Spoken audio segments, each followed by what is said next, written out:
5 बजे जब यहाँ पुलिस आई, हम जाहिर सी बात है हमने वीडियो भी रिकॉर्ड कराई थी, लीडरशिप यूनिवर्सिटी प्रेमिसेस के बाहर थी। जब लीडरशिप को गिरफ़्तार किया उसके बाद जो भी आसपास लोगों को गिरफ़्तार किया गया घसीट के, तो फिर उसके बाद हमें थाड़ा ले जाया गया और 5 बजे 6 बजे तक हमें धूप में बिठाया गया और हमें बताया भी नहीं गया कि क्या चल रहा है क्या नहीं चल रहा। हमारा किसी से रब्ता नहीं हो पा रहा था, बाहर से किसी को अंदर आने नहीं दे रहे थे।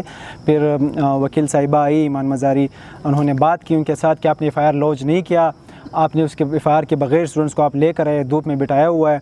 तो ये सारा प्रोसेस चलता रहा। फिर 6 बजे अराउंड 6 बजे FIR लॉन्च की गई। उसके बाद हमारे 43 स्टूडेंट्स को रिलीज़ किया गया और 29 स्टूडेंट्स पे FIR दी गई।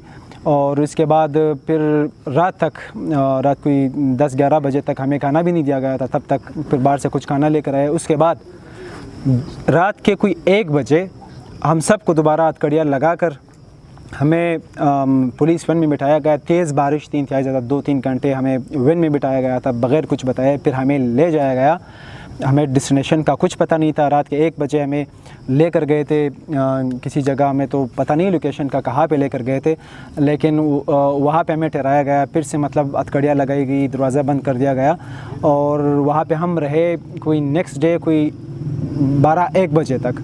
और इसके बीच जो हुआ है वो जाहिर सी बात है कि थाड़े में या फिर जो नेक्स्ट डेस्टिनेशन था या फिर जेल में ह्यूमन राइट्स की जितनी वायलेशंस हो सकती थी हुई, ह्यूमन डिग्निटी की जितनी वायलेशंस हो सकती थी हुई।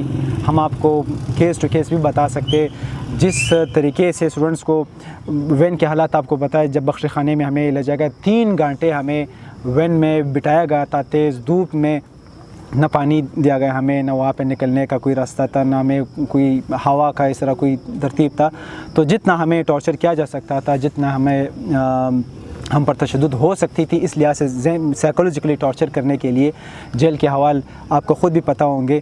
तो ये सारा वो प्रोसेस था। हमें जिस तरीके से हमें डील किया गया, that was sheerly disrespectful and derogatory. असल में ये सारा मामला ये इवेंचुअल एक इंसिडेंट नहीं था, ये पूरा एक चेन ऑफ इवेंट्स था। इसमें जो 9 जुलाई से जो एक स्ट्रगल यहाँ पे चली आ रही थी, 9 जुलाई को यूनिवर्सिटी ने 2 फैसले किए थे, जिसमें हॉस्टल की बंदिश थी 13 जुलाई से। For the first time summer में हॉस्टल बंद किए जाने थे और for the first time summer session cancel होना था, और ये आज से पहले क़यादत-ए-आज़म यूनिवर्सिटी की तारीख़ में नहीं हुआ। अब हमारा मुद्दा जो इस पूरे तहरीक का था वो ये था कि समर सेशन जो कैंसिल हुआ है फॉर द फर्स्ट टाइम, इसका अल्टरनेट मतबादिल जो 700 से ज़्यादा लोगों का 1 साल ज़ाया हो रहा है, उसका मतबादिल क्या है। सेकेंडली, जो 13 जुलाई से हॉस्टल्स बंद होने थे, इससे जो दूर दराज के स्टूडेंट्स थे उन्होंने अफेक्ट होना था, जिनके इंटर्नशिप्स थे उन्होंने अफेक्ट होना था, जो एमफिल PhD के स्टूडेंट्स थे उनकी research through out the year चलनी थी, उन्होंने अफेक्ट होना था। तो ये सारा एक पस मंज़र में पूरा एक मामला था। ये हासिल में हॉस्टल बंदिश का मसला था ही नहीं। 9 जुलाई से जो स्ट्रगल जारी रहा, 11 जुलाई को हमारा प्रेस कॉन्फ्रेंस हुआ प्रेस क्लब में। उसके बाद सेनेट के 352nd एंड 353rd सेशन में 5 सेनेटर्स ने मुद्दा रेस की और साथ में जो है प्रिविलेज मोशन भी मूव की गई, और इसमें हम इस्लामाबाद हाई कोर्ट भी गए, साथ में हमने पब्लिक अकाउंट कमेटी में एप्लीकेशन भी दी जिसमें हेयरिंग हुई।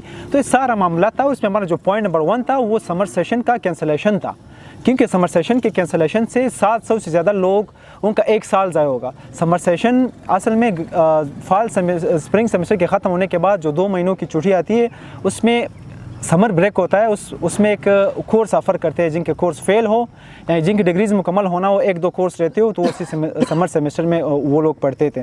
तो ये सारा मामला था। तो उस पर उन्होंने हमारे मुज़ाकरात हुए 21 जुलाई को, जब परमानेंट वाइस चांसलर साहब आए। हैरत की बात ये थी कि पहले ये एक्टिंग वाइस चांसलर साहब ने 9 जुलाई को ये फ़ैसले किए थे, जिसको हमने कोर्ट में भी चैलेंज किया कि एक एक्टिंग वाइस चांसलर साहब जो कि प्रोफेसर साहब थे, जो कि डीन सोशल साइंसेस थे, उन्होंने 2 इतने बड़े ग्रेव नेचर के फ़ैसले किए जिनसे तमाम स्टूडेंट्स हज़ारों की तादाद में, सैकड़ों की तादाद में स्टूडेंट्स अफेक्ट हो रहे थे। तो हमने ये चीज़ चैलेंज की कि हम ह्यूमैनिटेरियन ग्राउंड पे, सिंपैथेटिक ग्राउंड पे ये चीज़ हमने हाईलाइट की। लेकिन इसका फिर ये नतीजा निकला कि हम जिस रात को ऑपरेशन होना था उससे 1 दिन पहले कायदियन स्टूडेंट फेडरेशन, जिसमें 5 काउंसिल्स है, 6 काउंसिल्स हर इतनी से, उनके मुज़ाकरात हुए। हमारी बात बनी कि दूर दराज के जो स्टूडेंट्स हैं उनको अकोमोडेट किया जाएगा, और साथ में समर के अलावा, समर के बजाय एक स्पेशल सेशन रखा जाएगा उन स्टूडेंट्स के लिए। और सुबह ये फ़ैसला होना था, इस पर अमल दरामद होना था कि रात के 5 बजे 500 पुलिस, हमारे पास सारे लेटर्स मौजूद है, 500 पुलिस ने यहाँ पे यूनिवर्सिटी में हमला किया। और उससे पहले यूनिवर्सिटी से तमाम स्टूडेंट्स निकल चुके थे। हम 4 लीडर्स हम यूनिवर्सिटी प्रेमिसेस के बाहर थे, और हमारे एक लीडर मेहरान स्टूडेंट काउंसिल के एक्टिंग चेयरमैन को उसको बरीमाम से गिरफ़्तार किया गया। और जो वहशत और बर्बरियत की गई उस दिन को, उस सुबह सवेरे जो शबखून मारा गया, वो सब ने देखा और सब के सामने था कि 72 स्टूडेंट्स को, किसी को शादरा से, किसी को रमली से, किसी को बाराकोट बरीमाम से पकड़ा गया। इसमें से तो मोर देन 20 इस तरह स्टूडेंट्स थे, जो लोग थे जो सिरे से स्टूडेंट्स थे ही नहीं, जो रमले के गाँव वालों को पकड़े थे या शादरा से स्टूडेंट्स को पकड़े थे। तो ये सारी बर्बरियत आपके सामने आई। असल मुद्दा जो था वो हॉस्टल बंदिश का सिरे से था ही नहीं, ये समर सेशन कैंसलेशन के हवाले से था। यह हॉस्टल बंदिश का जो फैसला उन्होंने किया था, इस पर एक कैंप लगी हुई थी। यहाँ पे कैंप लगा हुआ था हमारा 22 दिन का कैंप यहाँ पे लगा, और सुबह शबखून मारी गई। अच्छा, ये बताइए कि यूनिवर्सिटी में कितने हॉस्टल हैं और बच्चों की एडमिशन हर 6 माह बाद होती है, कितने मॉर्निंग इवनिंग में स्टूडेंट्स के हिसाब से हॉस्टल्स की कमी कितनी है, कितने तामीर हुए? बिल्कुल, ये बड़ा जेन्युइन सवाल है। यूनिवर्सिटी में इस वक्त अराउंड 15,000 स्टूडेंट्स हैं, जिनमें गर्ल्स के हॉस्टल्स है, एमफिल पीएचडी के 2 हॉस्टल्स है, और बीएस जो अंडर ग्रेजुएट्स है उनके 5 हॉस्टल्स है। पिछले 7-8 सालों से बॉयज़ के लिए एक भी हॉस्टल कंस्ट्रक्ट नहीं किया गया। इन हॉस्टल्स की कैपेसिटी 1700, सिर्फ 1700 हमारे बॉयज़ यहाँ पे हॉस्टल्स में अकोमोडेटेड है। तो पिछले 7 सालों से अगर एक हॉस्टल भी नहीं बन रहा, तो आप खुद अंदाज़ा लगा सकते हैं कि इसमें यहाँ पे रोड्स बन रहे हैं, यहाँ पे बड़े कंस्ट्रक्शन हो रही है, यहाँ पे बड़ी एक लग्जरियस टाइप एक वो तरतीब चल रहा होता है इंफ्रास्ट्रक्चर का, लेकिन हॉस्टल्स नहीं बनाए जा रहे, जिसका हमने लास्ट टाइम स्ट्राइक भी की थी। हर साल स्ट्राइक करते हैं कि हमें हॉस्टल्स बनाए जाए, लेकिन हॉस्टल्स नहीं बन रहे। तो हॉस्टल्स की कैपेसिटी इंतहाई कम है। स्टूडेंट्स बाराको में, कच्ची आबादी में रह रहे होते, या जो यहाँ पे जो रूम्स में उसमें भी इनरोल्ड स्टूडेंट्स मतलब एक दूसरे को अकोमोडेट कर रहे। तो हॉस्टल का इंतहाई ज़्यादा मसला है यहाँ पे, जिसका नतीजा ये निकलता है कि लोग ख्वार हो रहे होते और वो बाराको या कच्ची आबादी में रह रहे होते। कितने एक हॉस्टल में कितने बच्चे रह रहे हैं फी रूम के हिसाब से? कैपेसिटी कितने की है लीगली? तो मुश्किल से अगर उन्हें जगह है, नई स्पेस मिल रही, तो एडजस्ट एक दूसरे के साथ करते हैं। जरा पूरे पाकिस्तान के हालात हैं, इस तरह यहाँ भी होते होंगे, तो किस तरह हो रहा है और कितनी और मज़ीद होनी चाहिए, तादाद कितनी होनी चाहिए? अच्छा, यहाँ पे एक है 4 सीटर हॉस्टल 6 और 7, हमारे पास 4 सीटर हॉस्टल्स है, और जो बाकी 8, 9, 11 ये 2 सीटर हॉस्टल्स हैं।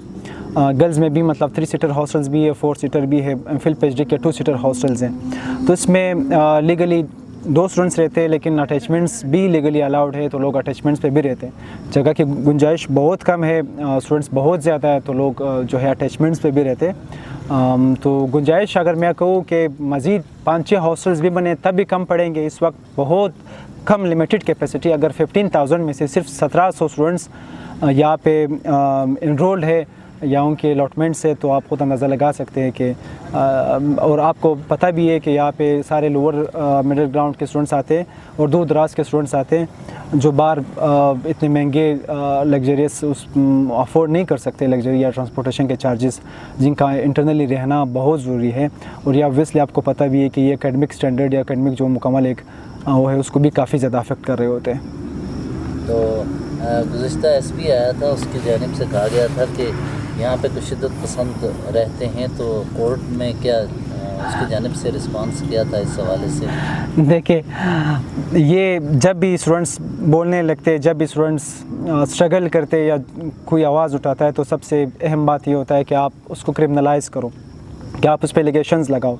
मैं एज अ पश्तून चेयरमैन, हमारे पास ये मेहरान काउंसिल के जनरल सेक्रेटरी साहब भी मौजूद है, हमें उठाया गया, हमें जिस शबखून हम पे मारी गई, जो जुल्म बर्बरियत हमारे साथ किया गया, और उसके बाद जो दफ़ात लगाए गए चोरी के, जो दफ़ात लगाए गए अटेम्प्ट टू मर्डर के, वो आपने ख़ुद भी देखा, तो इसे आप खुद अंदाज़ा लगा सकते हैं। क़ायद-ए-आज़म यूनिवर्सिटी में ये ओपन हॉस्टल्स है, मैंने बताया था नेगोशिएशंस पे और ये ओपन ग्राउंड्स पे कि सर्च एंड सीज़, ये रियासत का हक़ है, ये यूनिवर्सिटी का हक़ है, आप सर्च करें, आप सीज़ करें, यहाँ पे शिद्दत पसंद कौन है। सारे इनरोल्ड स्टूडेंट्स यहाँ पे रह रहे हैं, यहाँ पे सारे यूनिवर्सिटी के स्टूडेंट्स रह रहे हैं। अगर इस तरह स्टूडेंट्स है तो ये आपकी ज़िम्मेदारी है, हम आपको सपोर्ट करें, स्टूडेंट्स आपको सपोर्ट करें। हमारे हॉस्टल इस तरह नहीं है कि हमने यहाँ पे लोगों को, स्टूडेंट्स को बिठाया हुआ है, अंदर आने किसी को नहीं दे रहे, इस तरह बिल्कुल भी नहीं है। सारे स्टूडेंट्स यहाँ पे ओपनली इसमें रह रहे हैं। तो शिद्दत पसंद या जो एलिगेशन लगा रहा है ड्रग्स का, या जो एलिगेशन लगा रहा है शराब का, या जो एलिगेशन लगा रहा है कभी कभार हमें सुनने को मिलता है कि जासूस है या एंटी स्टेट एलिमेंट्स है या व्हाट्स ओवर जो उनके वतीरे हैं जो वो क्रिमिनलाइज करने की कोशिश करें। आप देख ले, कायद-ए-आज़म यूनिवर्सिटी पाकिस्तान की नंबर 1 यूनिवर्सिटी है, मिगर रिसोर्सेज में इंतहाई कम वसाइल में, या जो यहाँ पे लॉबिंग हो रही है, जिस लॉबिंग की वजह से आज हमारा ये हालत बना कि बशमूल मेरे 72 स्टूडेंट्स को गिरफ़्तार किया गया सुबह सवेरे घसीट के। आपने वीडियोस भी देखी होगी आपने, फिर उसके बाद रिएक्शन भी देखा होगा कि मतलब वकला ब्रदरी की तरफ से, स्टूडेंट्स की तरफ से।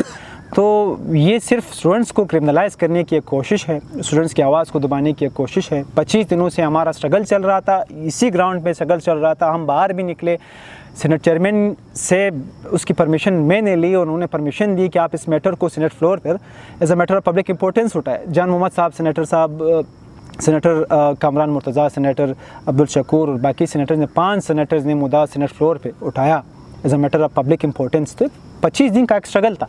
आखिर में उन्होंने ये कहा, 500 पुलिस डिप्लॉयमेंट उन्होंने की इस यूनिवर्सिटी में, उन्होंने रेड किया और जिसको जो बंदा जहाँ पे नज़र आया रोड्स पे, आपने पता भी है आपको कि वीडियोज़ के सामने, तो ये असल में वो जो हमारी एक स्ट्रगल थी उसको दबाने की कोशिश थी। तो ऐसा बिल्कुल भी नहीं है। तो शिद्दत पसंद यहाँ पे कौन है? शिद्दत पसंद यहाँ पे गुस्से केस है, जैसे इन केस अगर है आपने 72 स्टूडेंट्स गिरफ़्तार किए थे, तो उनमें से शिद्दत पसंद कौन था? आपने गिरफ़्तार किए, 500 पुलिस आप लेकर आए, आप दुनिया जहान की डिप्लॉयमेंट आपने की। क्या आपको एक शिद्दत पसंद मिला उन 72 स्टूडेंट में से? क्या आपको एक एंटी स्टेट एलिमेंट मिला उन 72 स्टूडेंट में से? इससे कबल अदालत में कितनी मरतबा इस तरह के वाक़यात हुए और अदालत से रहा हुए बच्चे? देखिए, कितनी गिरफ्तारियाँ कब कब? ये प्रोटेस्ट जो चला 20-25 दिनों का, इस पर हम खुद पहले कोर्ट गए, इस्लामाबाद हाई कोर्ट गए, हमने मुद्दा रखा वहाँ पे, लेकिन ऑब्वियसली टेक्निकल ग्राउंड्स पे ये चीज़ जो है हमारी पटिशन डिसमिस की गई। यहाँ पे यूनिवर्सिटी के हॉस्टल्स का अपना डिसिप्लिनरी कमेटी है, डिपार्टमेंट का अपना है, यूनिवर्सिटी का अपना है। जो भी एक छोटा सा भी वाक़या हो तो यहाँ से कैंपस मैनेजर की तरफ से FIR होता है। अब एक FIR करके उसकी एक स्टूडेंट का पूरा करियर तबाह हो जाता है। अब यहाँ पे आपने इतने से ज़्यादा स्टूडेंट्स पे FIR की, तो जब भी उनको मौका मिलता है किसी भी एक एक्टिविटी पे, तो वो FIR लॉन्च करते, स्टूडेंट्स को घसीट के कोर्टों में लेकर जाते और फिर बाद में उस केस को फॉलोअप भी नहीं किया जा रहा। सबसे अहम ख़तरनाक बात यह है कि उसमें नामालूम सैकड़ों के हिसाब से स्टूडेंट्स को नामालूम रखा जाता है। इस तरह इंसिडेंट्स पे बाद में इसका नतीजा निकलता है कि कोई भी स्टूडेंट बाद में सप्लीमेंट्री में वो डाल देते, उसका करियर मुकम्मल तबाह कर देते। सो इस दफ़ा तो यूनिवर्सिटी में न लड़ाई हुई है, न डिसरप्शन हुई है, न क्लोजर्स हुई है, कुछ भी नहीं हुआ। स्टूडेंट्स पीसफुली डिमांड कर रहे थे। जो भी एक फेडरेशन था, कायदियन स्टूडेंट फेडरेशन, हर दरवाज़ा हमने खटखटाया। सबसे पहले हम जर्नलिस्ट जो साफ़ी ब्रदरी के पास गए, उसके बाद फिर कोर्ट गए, उसके बाद फिर पार्लियामेंट गए, फिर उसके बाद पब्लिक अकाउंट कमेटी गए, फिर उनके साथ मुज़ाकरात किए। नतीजा ये निकला कि आखिर में लीडरान को गिरफ़्तार करके फिर उसको जो बच्चा जहाँ पे नज़र आया कायद-ए-आज़म यूनिवर्सिटी का, अगर उनको शक शुबहात उस पर लगे, उसको गिरफ़्तार करके घसीट के जिस तरीके से किए थे वो हम आपके सामने रखेंगे।